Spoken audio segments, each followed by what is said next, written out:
بسم اللہ الرحمن الرحیم۔ السلام علیکم۔ مغل بادشاہ شاہ جہاں کے پاس ایک تر غلام تھا۔ وہ بادشاہ کو پانی پلانے پر تعینات تھا۔ سارا دن پیالہ اور صراحی اٹھا کر تخت کے پاس کھڑا رہتا تھا۔ بادشاہ اس کی طرف دیکھتا تھا تو وہ فوراً پیالہ بھر کے پیش کر دیتا تھا۔ وہ برسوں سے یہ ڈیوٹی سر انجام دے رہا تھا اور بڑی حد تک بادشاہ کا رمز شناس ہو چکا تھا، لیکن ایک دن اس سے غلطی ہو گئی۔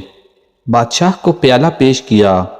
بادشاہ گھونٹ بھرنے لگا تو شاہی پیالے کا ایک کنارہ جڑا ہوا تھا اور ٹوٹے ہوئے پیالے میں پانی پینا ہندوستان کے بادشاہ کی توہین تھی۔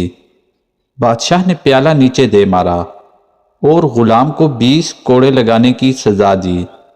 بادشاہ کا حکم آخری حکم تھا۔ غلام کو کوڑے بھی لگ گئے اور وہ ڈیوٹی سے بھی فارغ ہو گیا۔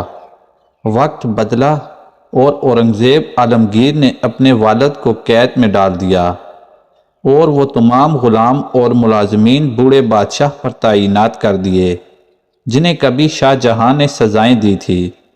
وہ پانی پلانے والا غلام بھی ان ملازموں میں شامل تھا۔ بادشاہ کو قید میں پیاس محسوس ہوئی۔ پانی مانگا، غلام آیا اور پیالہ بادشاہ کے ہاتھ میں پکڑا دیا۔ بادشاہ نے پیالے کو غور سے دیکھا۔ وہ شکستہ تھا اور کسی نے اس کی کرچیاں، اس کی ٹھیکریاں جوڑ کر اسے قابل استعمال بنایا تھا۔ بادشاہ نے حسرت سے پیالہ دیکھا اور پھر غلام کی طرف دیکھ کر پوچھا، میرے ساتھ یہ سلوک کیوں؟ غلام نے مسکرا کر عرض کیا، حضور، یہ وقت کا سلوک ہے۔ یہ وہی پیالہ ہے جس کا ایک کونا بھرنے پر آپ نے اس میں پانی پینے سے انکار کر دیا تھا اور اسے زمین پر مار کر توڑ دیا تھا۔ میں نے اس ٹوٹے ہوئے پیالے کی کرچیاں اٹھا لی تھی۔ میں نے انہیں جوڑا اور اس گھڑی کا انتظار کرنے لگا جب آپ کو وقت اس پیالے میں پانی پینے پر مجبور کرے گا، اور بادشاہ سلامت وہ وقت آ گیا۔ شاہ جہاں کی آنکھوں میں آنسو آ گئے۔